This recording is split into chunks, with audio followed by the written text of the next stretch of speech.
Sir ప్రస్తుత రాజకీయ పరిస్థితి ఎలా ఉన్నాయి సార్? వైఎస్ఆర్సీపీ గవర్నమెంట్ మన వాటిలో వైఎస్ఆర్సీపీ గవర్నమెంట్ దరిదాపున 151 స్థానాలు సాధించే కానీ సార్ ప్రజల్లో మన్నన అనేది పొందలేదు సార్. కారణాలు ఏమంటే దరిదాపున 8 సార్లు కరెంటు లెక్క పెంచింది సార్. బస్సు ఛార్జీలు అయితే ఇంకా విపరీతంగా బస్సు ఛార్జీలు పెంచింది.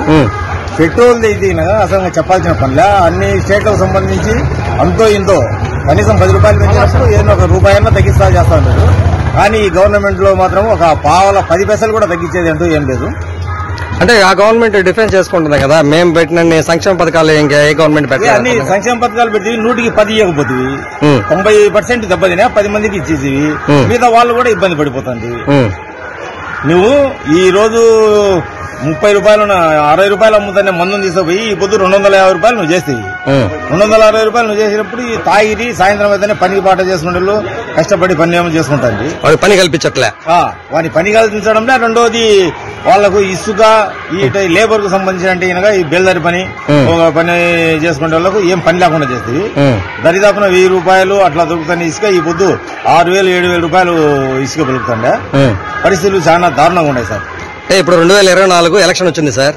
సో మీ సత్తా ఏందో చూపించుకునే టైం వచ్చింది.